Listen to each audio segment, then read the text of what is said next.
Hello guys, আসসালামু আলাইকুম। কেমন আছেন? আশা করি সবাই ভালো আছেন। বরাবরের মতো আমি জহিরুল ইসলাম 4 নম্বর ব্লগে আপনাদের স্বাগতম। দেখতে পাচ্ছেন আজকে কিন্তু আমরা ব্লগ করব নদীর ভেতর নিয়ে।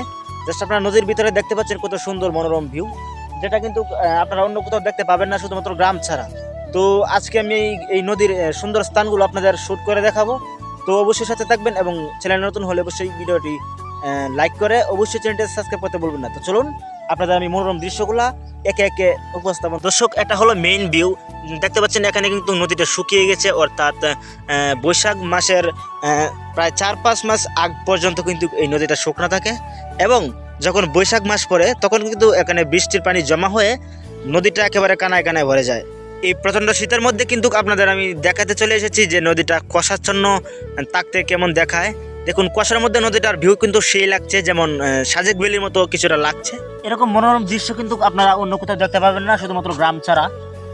আর এই নদীটি দেখে কিন্তু আমার একটি কবিতার কথা মনে পড়ে গেল। আর কবিতাটি হলো, আমাদের ছোট নদী চলে বাঁকে বাঁকে, বৈশাখ মাসে তার হাঁটু জল থাকে, পার হয়ে যায় গরু পার হয়ে গাধা। দর্শক, এই মুহূর্তে কিন্তু আমার কবিতাটি মনে পড়ছে না। অবশ্যই যাদের মনে আছে তারা কিন্তু অবশ্যই কমেন্ট করে জানাতে ভুলবেন না।